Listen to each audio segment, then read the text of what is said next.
Deus e Pai, eu apresento a vida, Pai, da sua filha, que hoje veio ser a ministra da tua palavra, meu Deus. Que o Senhor venha, Pai, derramar sobre ela o oculto, o profundo, o secreto, pois hoje ela se faz a nossa roteirista, meu Deus. É ela quem está nos ensinando o caminho a chegar até ti, meu Deus. Guarda os filhos dela, Senhor. Guarda, Pai, toda a parentela dela, a casa dela. Blinda o casamento dela, Senhor. E capacita ela cada vez mais. Que sempre, Senhor, tu colocas os teus anjos ao redor dela, para que vá caindo por terra tudo que não vier da tua mão. E assim eu te agradeço, em nome do Pai, do Filho e do Espírito Santo de Deus, que assim seja. Amém. Aleluia. Louvado seja Deus. Paz do Senhor a todos. Amém. Abra sua Bíblia no livro de Jeremias.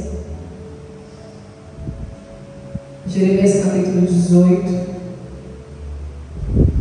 Palavra bem conhecida, onde o título vai dizer o vaso do oleiro. Glória a Deus. Louvado seja Deus. Jeremias 18. Maravilhoso, Rei da glória. Todos acharam? Esperar para achar. Amém? Que diz assim: a palavra do Senhor que veio a Jeremias dizendo: levanta-te e desce à casa do oleiro, e lá te farei ouvir as minhas palavras. E desci à casa do oleiro, e eis que ele estava fazendo a sua obra sobre as rodas. Como o vaso que ele fazia de barro quebrou-se na mão do oleiro, tornou a fazer dele outro vaso, conforme o que pareceu bem aos olhos do oleiro fazer. Então veio a mim a palavra do Senhor, dizendo: não poderei eu fazer de vós como fez este oleiro, ó casa de Israel, diz o Senhor. Eis que como barro na mão do oleiro, assim sois vós na minha mão, ó casa de Israel. No momento em que falar contra uma nação e contra um reino, para arrancar e para derrubar e para destruir, se a tal nação, porém, contra a qual falar, se converter da sua maldade, também eu me arrependerei do mal que pensava fazer-lhe. No momento em que falar de uma nação e de um reino, para edificar e para plantar, se fizer o mal diante dos meus olhos, não dando ouvidos à minha voz, então me arrependerei do bem que tinha falado que me faria. Ora, pois fala agora aos homens de Judá e aos moradores de Jerusalém, dizendo: assim diz o Senhor, eis que estou forjando mal contra vós e projeto um plano contra vós. Convertei-vos, pois, agora cada um do seu mau caminho, e melhorai os vossos caminhos e as vossas ações.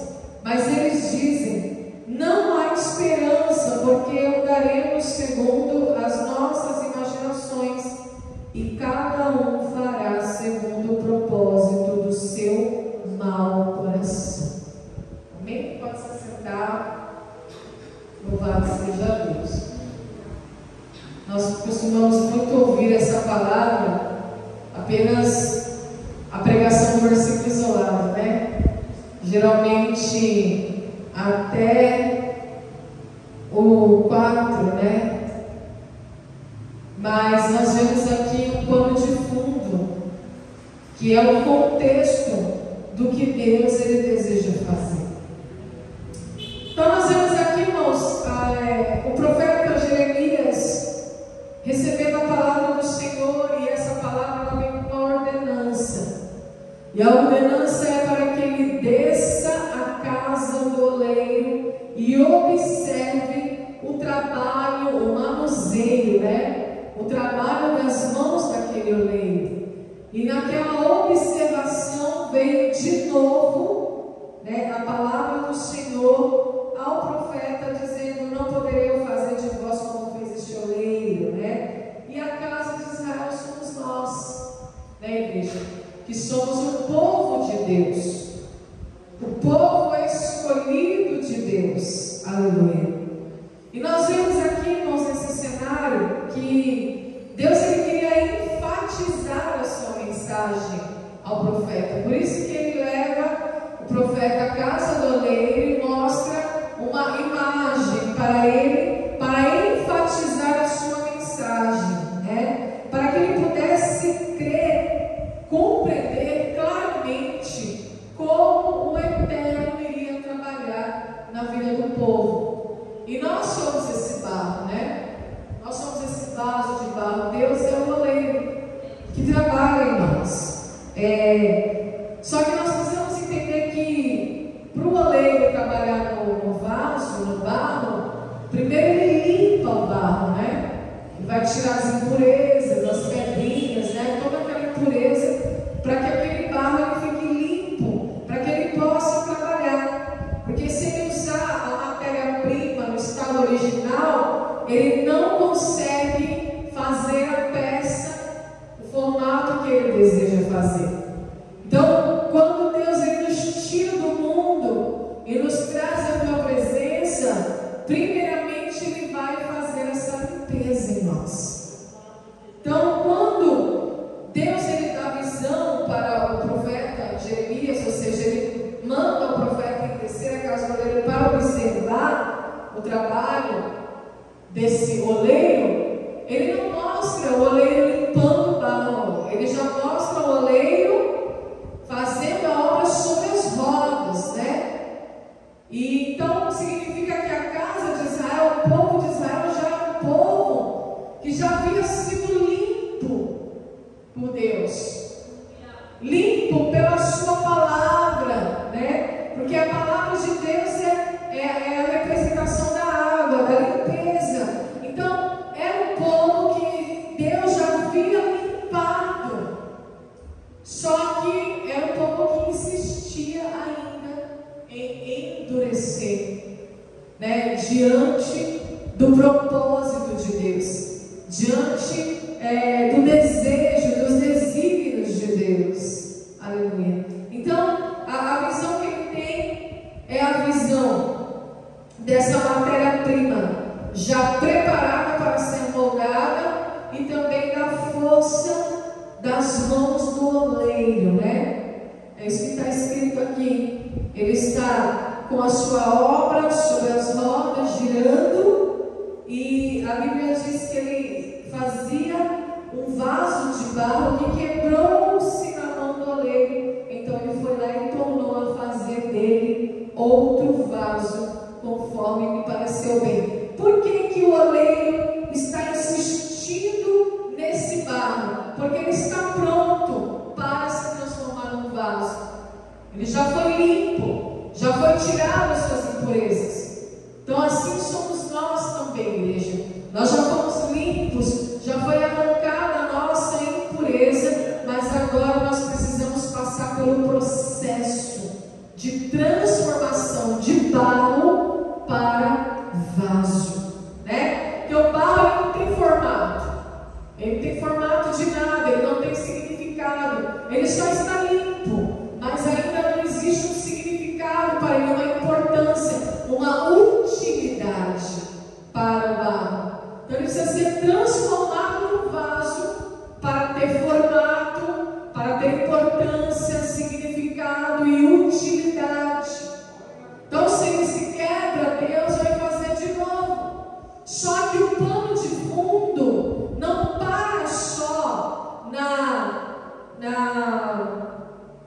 no trabalho do oleiro. O pano de fundo na verdade, o pano de fundo que é o contexto desse capítulo, ele revela o que Deus quer fazer com a nação.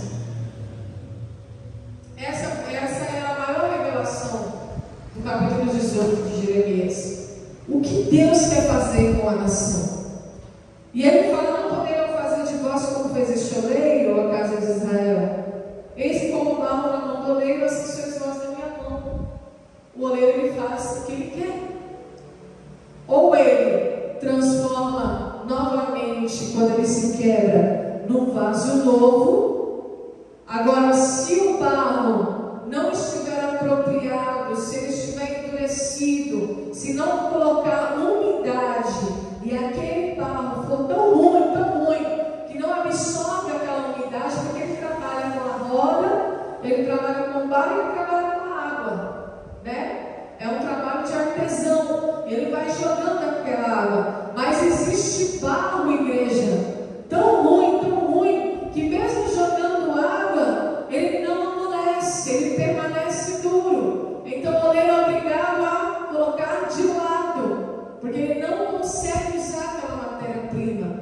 Então Deus está falando para o profeta Jeremias e colocando a nação. Ele está dizendo: olha, eu posso fazer da nação como eu bem entender, porque eu que coloco a mão no barro, eu estou com as mãos no barro. E quando Deus está com as mãos no barro, Ele conhece a estrutura, Ele sabe se o barro, se aquela matéria-prima está adequada ou não para Ele dar continuidade àquele trabalho. E como Ele sabe, igreja, se nós que somos o barro estamos adequados ou não, porque a água da palavra está sendo jogada toda quarta, toda sexta, todo domingo, dia após dia. Ele tem lançado essa água que é a palavra de Deus. Mas será que nós estamos amolecendo com a palavra ou nós estamos endurecendo? Porque a palavra, ela tem o poder de fazer essas duas coisas. Ou ela nos amolece e nós nos arrependemos, e quando nós nos arrependemos, Ele também se arrepende do mal, porque Ele já tinha arquitetado um plano para Israel: eu vou destruir a nação. É uma nação de dura cerviz, né? É uma nação que não se dobra, que não se prostra, que não se arrepende, que vive segundo a sua vontade, o seu querer, endurecido, é um barro endurecido.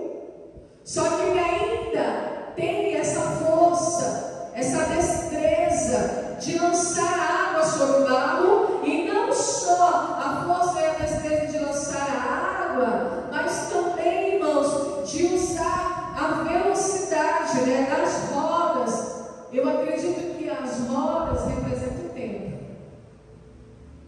O tempo, o relógio de Deus. Há um tempo determinado para todas as coisas. Então, enquanto a roda está girando, enquanto ele está com o pé no pedal, ele está mostrando que ele está querendo trabalhar. Eu creio muito nisso, igreja. Que Deus, Ele está usando o tempo propício, apropriado, o tempo oportuno. Isaías 55 está escrito: buscar o Senhor enquanto se pode achar, invocai-o enquanto Ele ainda está perto. Então Ele está falando assim: eu posso fazer dessa nação, eu posso fazer de vocês como esse oleiro fez, dar significado, tornar útil para o reino. Não é uma coisa sem forma, vazia. Deus, assim como Ele criou o mundo, que outrora era sem forma e vazio, e Ele colocou luz, Ele colocou animais, Ele colocou peixes, Ele colocou firmamento, e Ele colocou o sol, e Ele colocou a lua, e Ele colocou as estrelas, e Ele colocou a vegetação, e Ele criou o homem, criou a mulher. Assim também Ele quer trazer significado à tua história, à nossa história. E não existe, igreja, significado para a nossa vida longe de Deus, fora do propósito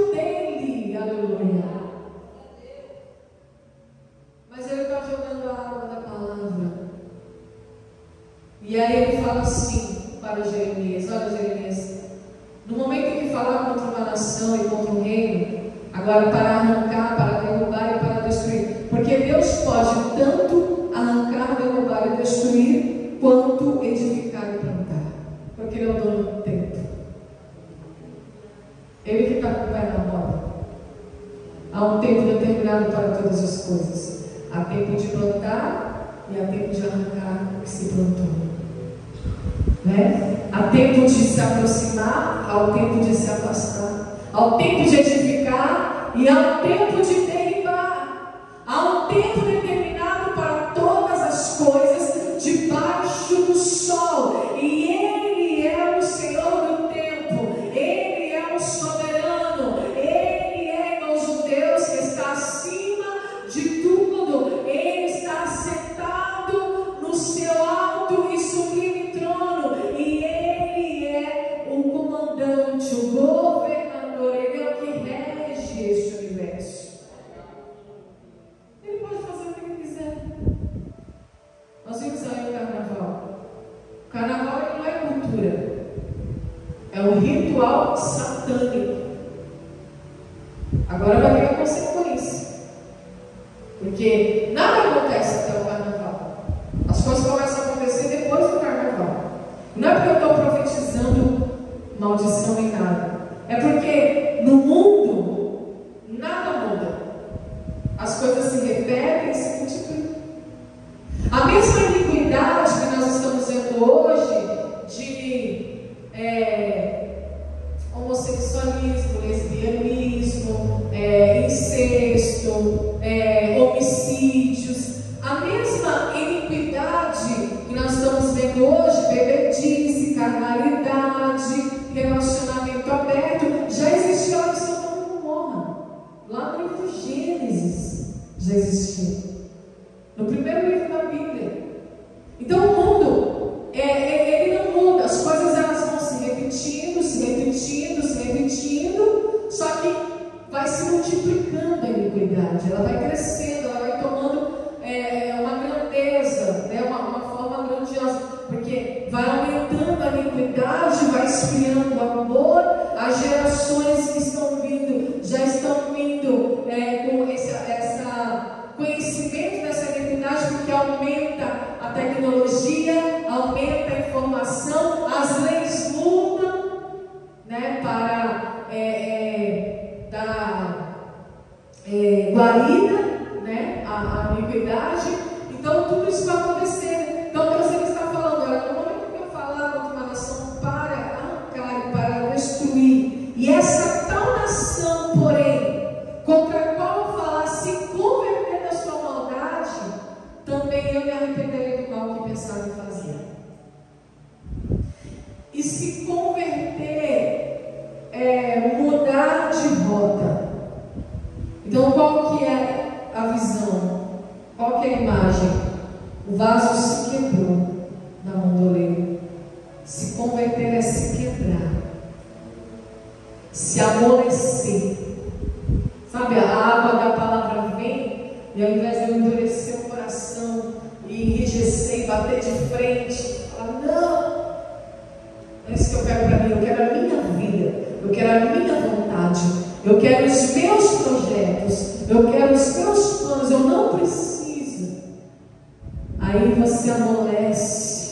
Por que o vaso se quebrou? Porque estava mole, né? Amoleceu ali, ó. Aí ele vai lá e faz um novo vaso. Ou seja, ao invés de deixar de lado, porque o pior juízo de Deus, igreja, não é quando Ele manda o convite, não é quando Ele manda o terremoto, não é quando Ele manda o tsunami. Esse não é o pior juízo de Deus. O pior juízo de Deus é quando Ele deixa a pessoa fazer o que ela quer. Aí acabou. É isso que você quer? Então eu não vou mais te frear. Eu não vou mais te impedir. Eu não vou mais permitir que o Espírito Santo te sinalize. É isso que você quer, Israel? Então vai lá e faz o que você quer. Está escrito aqui em Romanos 1, essa palavra. O pior juízo de Deus é quando Ele larga a pessoa de lado. Então Ele está falando, se essa nação se converter da sua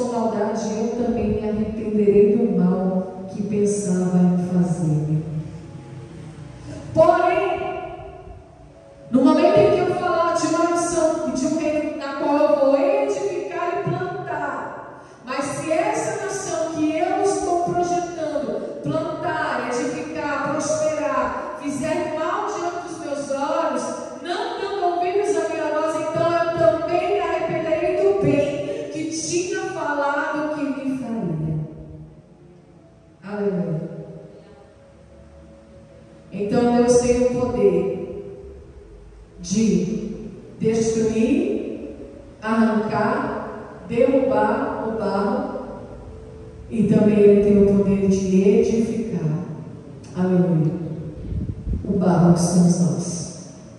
Quando a minha vida está na mão de Deus, quando eu estou na dependência dEle, eis-me aqui, Senhor, faz o que bem queres. Se quiseres destruir, destrua. Se quiseres arrancar, arranque. Se quiseres edificar, edifique. Se quiseres plantar, plante. Aleluia.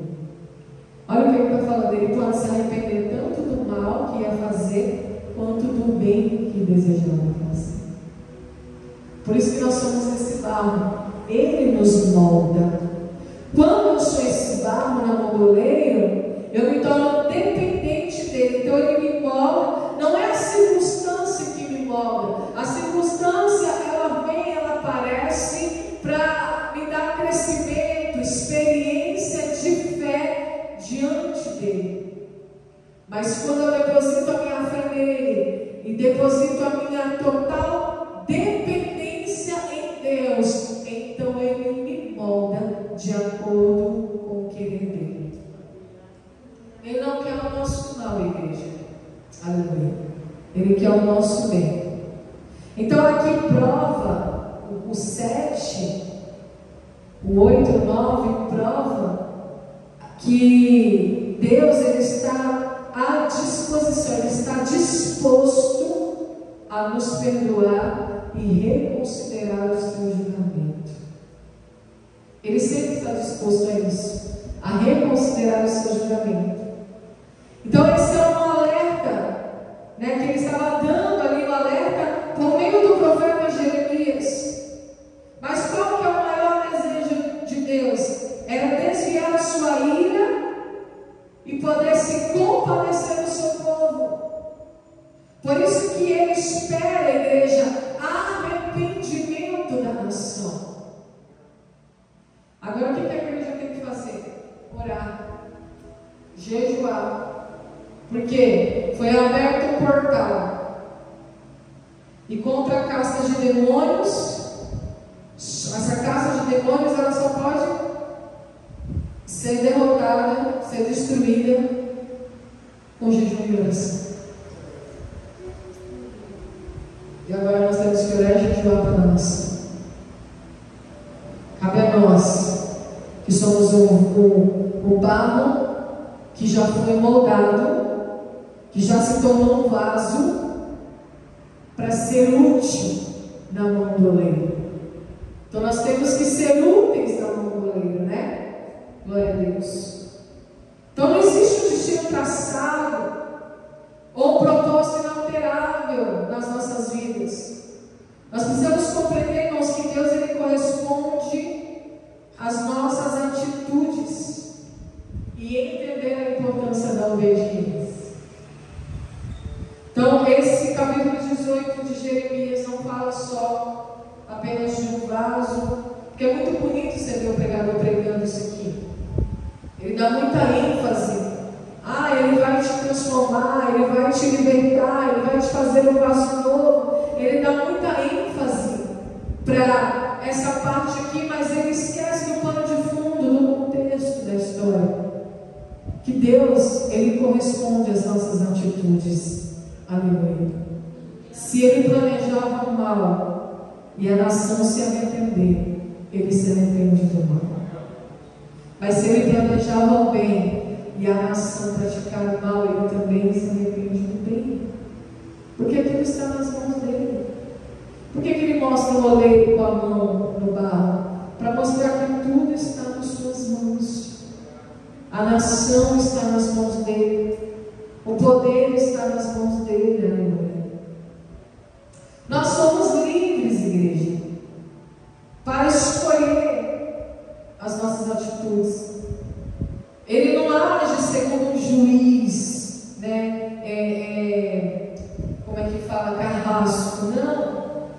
Mas ele age segundo o seu caráter, que é justo e reto. Ele é soberano, mas ele respeita as nossas escolhas. Mas Ele também é livre por Ele ser soberano para favorecer ou desfavorecer uma pessoa.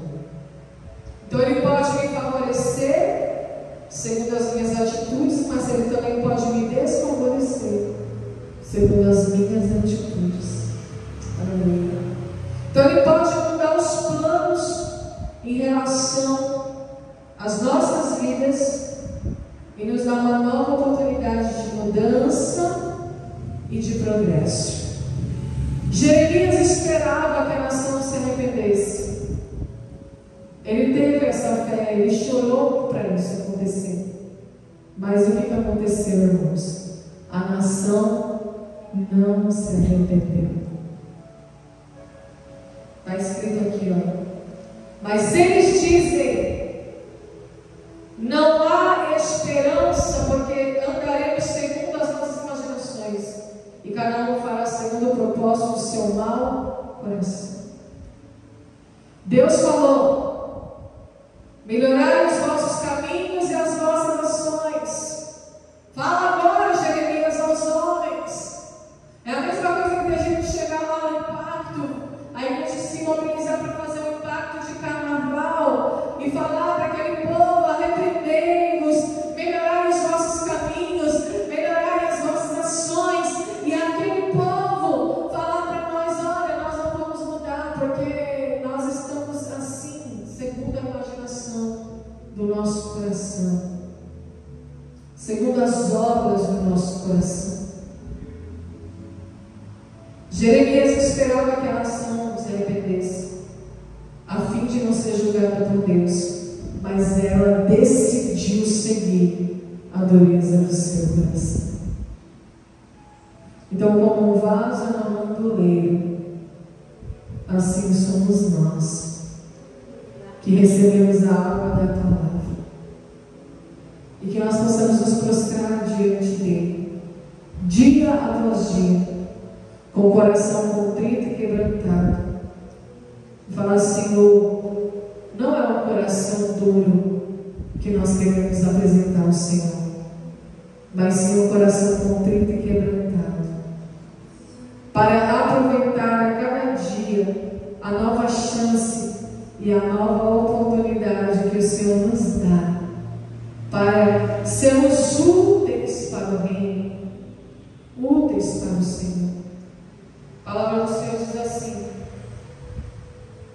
quando o Senhor nos disciplinar, quando for pregada a palavra aos nossos corações, não endureça o teu coração. Quando Ele curou aquele paralítico, e aquele paralítico entrou no templo, louvando, adorando ao Senhor, glorificando, Jesus falou para ele: olha, não volte ao pecado, para que não suceda coisa pior a você. Então, o nosso coração, irmãos, ele é muito rápido em endurecer, em ficar obstinado. Nós temos exemplos disso até mesmo no meio da nossa parentela. Corações endurecidos e obstinados. Eu tenho um irmão que outrora era presbítero da Assembleia de Deus. Hoje ele endureceu, o coração dele está obstinado. Ele anda agora segundo a imaginação do seu próprio coração. Ele mesmo declara: não há esperança, ele não crê mais. Quando a pessoa diz que não tem esperança, é porque ela não crê, porque o coração endureceu. E aí o que Deus fez? Inadequada, não tem como ele trabalhar, então ele deixa de lado. Aí vai lá e pega outro barro, limpa, trabalha novamente, até que fique no ponto certo, no formato que ele quer que fique. Aleluia. Aleluia, Jesus. Então Deus, ele tem um formato, ele tem um desenho para cada um de nós. Só que as lutas vêm, igreja. As adversidades vêm, e às vezes nós erramos, e aí vem a correção, e nós precisamos aceitar a correção. Abra sua Bíblia em Romanos 1.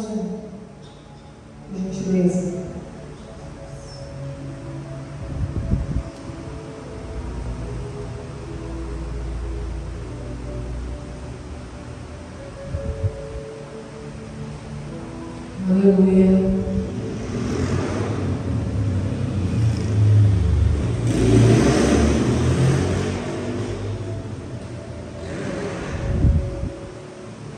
Deixa eu ver se é isso mesmo.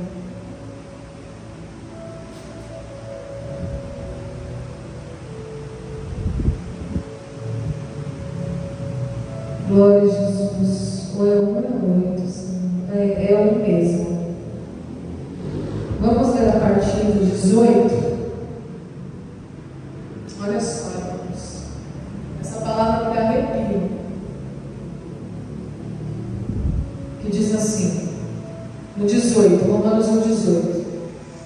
Porque do céu se manifesta a ira de Deus sobre toda impiedade e justiça dos homens que detêm a verdade e injustiça. Porquanto o que de Deus se pode conhecer, nele se manifesta, porque Deus lhe manifestou.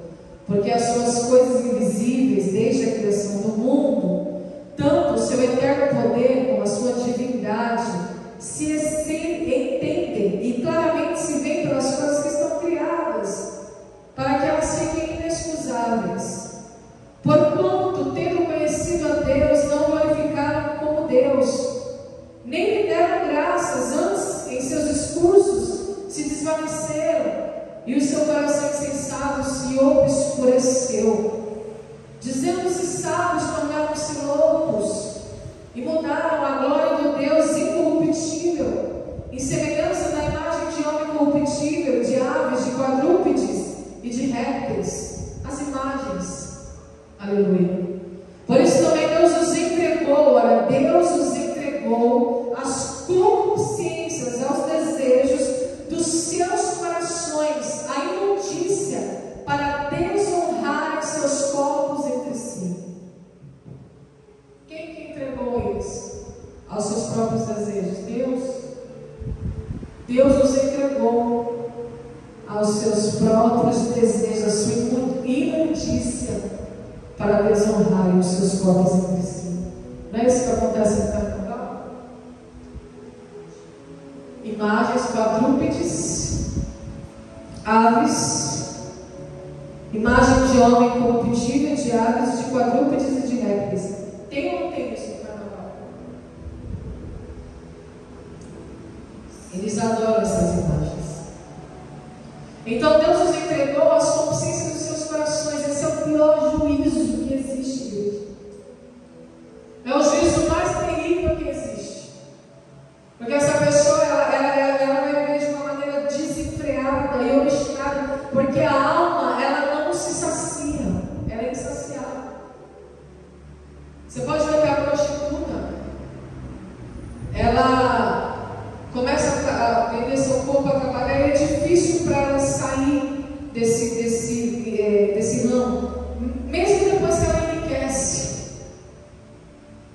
Ela pode até enriquecer e alguém falar: agora você já está rica, você não precisa mais trabalhar, ela continua, porque a alma é insaciável.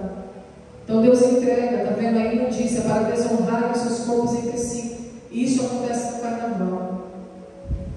Pois estes mudaram a verdade de Deus em mentira, e honraram e serviram mais a criatura do que o Criador, que é bendito eternamente. Amém. Quanta idolatria tem no carnaval. Eles idolatram uma mulher, né? Pega lá uma atriz famosa, que bota lá a Edilene da bateria, né? E começa a honrar, a idolatrar aquela mulher, né? Que é o símbolo da sensualidade, o símbolo do pecado. Por isso, olha o 26, por isso Deus os abandonou às paixões infames, porque até as suas mulheres mudaram o uso natural, ao contrário da natureza. Ele vai falar agora do relacionamento homossexual. Olha o 27, e semelhantemente também os homens, deixando o uso natural da mulher, se inflamaram em sua sensualidade uns para com os outros. O que está escrito aí? Homens com homens, cometendo torpeza e recebendo em si mesmos a recompensa que convinha ao seu erro. Então, quando você vê um homem com homem, que ele não consegue amolecer com a pregação da palavra, porque Deus já o entregou as suas torpezas, as suas infâmias. Olha o 28. E como eles não se importaram em ter conhecimento de Deus, assim Deus os entregou a um sentimento perverso para fazerem coisas que não convêm. Vocês sabiam que existe o perverso?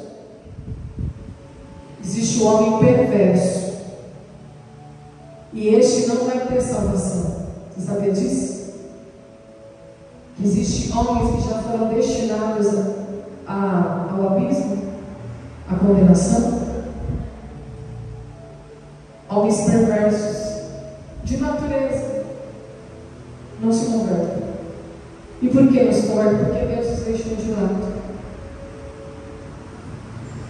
Por isso, igreja, nós precisamos orar e pedir o Espírito Santo. Olha o 29. Estamos cheios de toda iniquidade, fornicação, malícia, avareza, maldade, cheios de inveja, homicídio, contenda, engano, malignidade. Olha o 30. Sendo murmuradores, difamadores, aborrecedores de Deus, injuriadores, soberbos, presunçosos, inventores de males, desobedientes aos pais e às mães, necios, infiéis aos contratos, sem afeição natural, irreconciliáveis, sem misericórdia. Olha o 32. Os quais, conhecendo o juízo de Deus, que são dignos de que, igreja? Dignos de morte. Os que tais coisas praticam, não somente as fazem, mas também se agradam dos que as fazem. Então eles não só fazem, como eles se agradam do que fazem. Sentem prazer. E eles são dignos de morte. Não tem salvação. Para os perversos, não. Antes, aqui, no 16 e no 17, o que Paulo está falando aqui? A justificação pela fé. Olha o 16 e 17 do capítulo 1 de Romanos.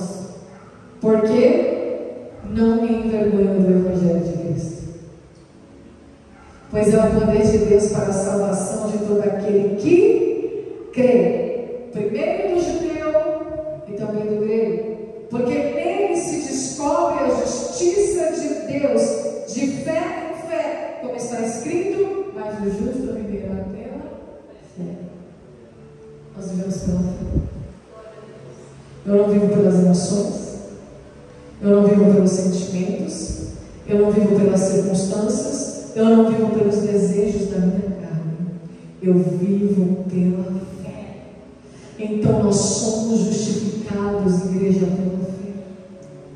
O desejo ele pode até vir, a vontade pode até aparecer, o pensamento pode até surgir, a tentação pode até bater a porta, mas eu me lembro da palavra de Deus. Então eu levanto o escudo da fé e vou apagando os dardos inflamados do maligno, as setas inflamadas do maligno. Então eu preciso aprender a viver pela fé e não me envergonhar do Evangelho. Enquanto eles não se envergonham das suas práticas perversas. E olha quanta coisa que ele falou. Tudo isso aqui é obra da carne. Não tem como trabalhar no barro deles, cheio de impureza, contaminação. Não tem. O barro está cheio de murmuração, de difamação, de injúria, de soberba, de presunção, de males, de infidelidade. Como que vai trabalhar na igreja? Aleluia. Espírito Santo. Enquanto eles não se envergonham das suas práticas infames, torpes e malignas, ainda tem crente que se envergonha do Evangelho, que é puro, santo, as boas novas. benefícios para aquele que crê. Então ele já abre o primeiro capítulo de Romanos, a partir do verso 16, falando: eu não me perdoe do Evangelho. Ele é poder de Deus para a salvação de todo aquele que crê. E todo esse povo aqui que pratica todo. Porque mesmo lá, no meio deles, tem o perverso, mas tem aquele que tem promessa. Tem alguém lá, filho de crente, filho de uma mãe que está com o joelho preto, de tanto orar, filho da promessa. Então a esses o Evangelho tem poder. Ele pode se quebrar na mão do oleiro e o oleiro refazer novamente. Aleluia. Ele pode se arrepender e Deus pode retroceder do mal que havia planejado. Aleluia, Jesus. Então há esperança sim, igreja. Nós não estamos como Israel, mas não há esperança. Há esperança sim, porque eu vivo pela fé. Eu vivo pela fé, foi louvado aqui. Então eu não vivo pela imaginação do meu coração.